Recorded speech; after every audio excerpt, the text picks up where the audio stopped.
I met a gypsy. It took me a year to set up everything, and then boom, COVID hit. So nobody knew. I kept it silent, only these two. And Mario, who helped me with to run the business. And then once the restriction was lifted from going out, like to go out during COVID, and I announced it then.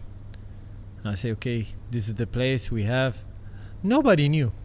I kept on working for a year and a half or something.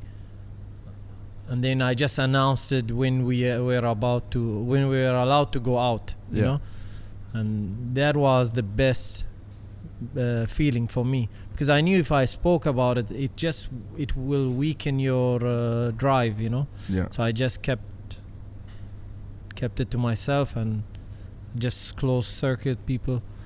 I just told them, and that's it. It's a crazy achievement out there, that track. I mean, I think for me, I've been to a lot of tracks all over the world. That has to be one of the gnarliest motocross tracks that I've ever been to, and one of the coolest facilities. I was actually on FaceTime with one of my best friends back home. I rode out there, I think a couple of Saturdays ago. I rode with Basil, and I was out there sunrise, like it was just beautiful. And then I was on FaceTime with Sam, and I was showing him he's like, oh, so what's the deal, like with you know, riding out there? And I was like, oh, I'll show you. And I turned the camera around and I was showing him from the car park, and there's like the logo there, and I was like, yeah, that's like the little kitchen kind of area. They've got, you know, like the food there, and then that bit's the workshop, and then there's like toilets and showers, and then they've got change rooms. And showing him, he was like, this is like incredible. And I mean, Australia, we're so far behind when it comes to, I feel like you probably feel like the UAE is far behind in terms of the racing and like the club, like Australia's got a full national series and all the, you know, the factory teams and stuff like that. But in terms of facilities, like MXRide's one of the best facilities that I've been to. And it's like, I think that I actually didn't know that you'd only started it since COVID. I thought it'd been around a lot longer, but I think that there's some really cool stuff coming for out there. First of all, thank you for this kind words. I started in 19.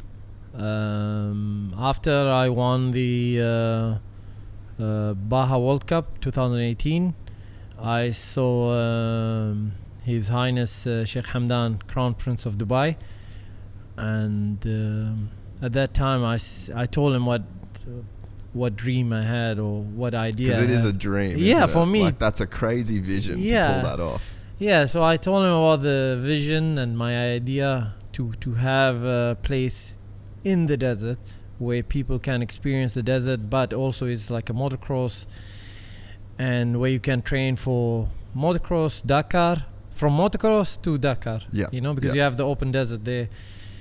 And I've always thought I have something. It will be. It has to be something special than where nobody has it. You know.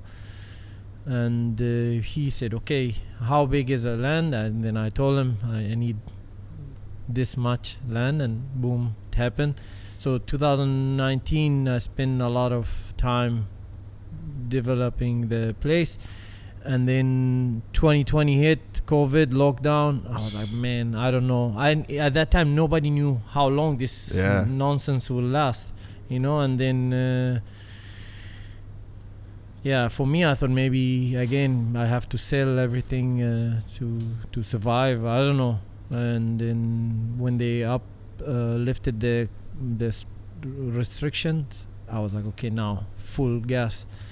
And then of course it held us a little bit back, but also it gave me time to think and to play my cards right. And I think we are at, honestly, maybe 40% of what I want to do from on the place, and soon we will announce more stuff. Because I mean, it's funny, that was one of my big things moving here when I first came here. And I went out and went with Sammy Sunderland, and he was riding out there, and he'd told me, and I'd heard it's funny because I'd heard things about the track. I'd Yeah. heard things from Toby. Yeah. I'd heard things from Sam. Yeah. I'd had Jeffrey Hurlings told Yeah. me Yeah. about it, and I'm like, you keep hearing it. This MXRide. It's like out in the desert. It's this Yeah. crazy track. Yeah. And then I went out there with Sam, and I was like, I will suck so bad here. Like, I've never ridden anything like this.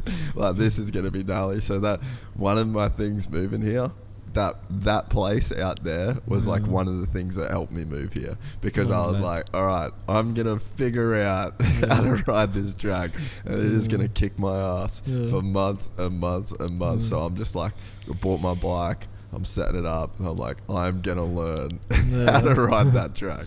Hey, this is really nice track.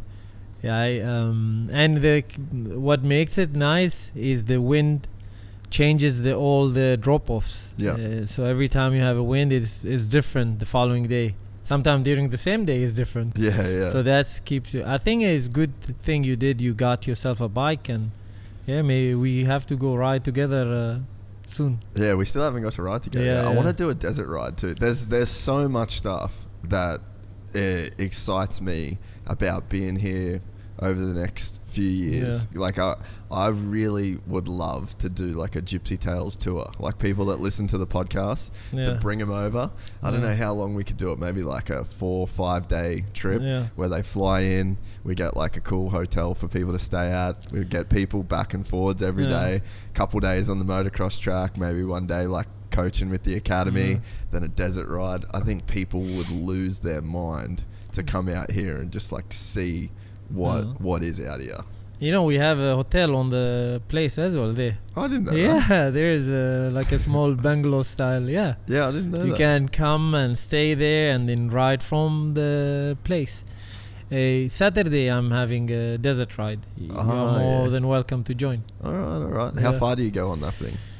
Maybe we'll do 120, 40. How do you go with fuel? There is a gas station. We ride to the gas station, have a small break, and it's like mixed level riders, like good riders, slow riders. But anyways, I go every 5 to 10k, stop, regroup, and go. If you're up for that, come Saturday morning. Could be keen. I've already been humbled a couple times out there. I had the first time I cartwheeled Basil's bike for him because I was riding his bike, and I went off you got like the S sections now. I think it's like a newer part of the track, and then there was one that I thought it went right. I thought it was a turn straight after it, so I've sort of jumped into a bit of a turn, and then I'm like, oh, that's just a wide open straight, cartwheeled, and then I cartwheeled off one of the drops the other day. So it's a humbling place out there. But there's a really great community of riders here as well. Like, it's a small community, but it seems like a really close-knit community of guys out here that ride, and girls. I think everyone is passionate, and everybody is there to help build the sport. And I think is once you are a dirt bike rider, you are similar character, and like you said, we don't have the level as you guys have in Australia or America or Europe, but the passion is the same. You would see, especially in the school, you will see the same feeling, a guy who will hit a jump maybe 20 meter long, and you'll see a guy barely leaving the ground. Same feeling. And they both can relate. They both can have the same conversation. We're excited to announce the launch of our new membership site, GYPSYTales.com, packed with exclusive content and perks that you won't find anywhere else. This is your chance to become a part of the Gypsy Gang. And as a special bonus, if you sign up to an annual membership, you'll be entered into the draw to win our custom-built TC125. Gypsy Gang.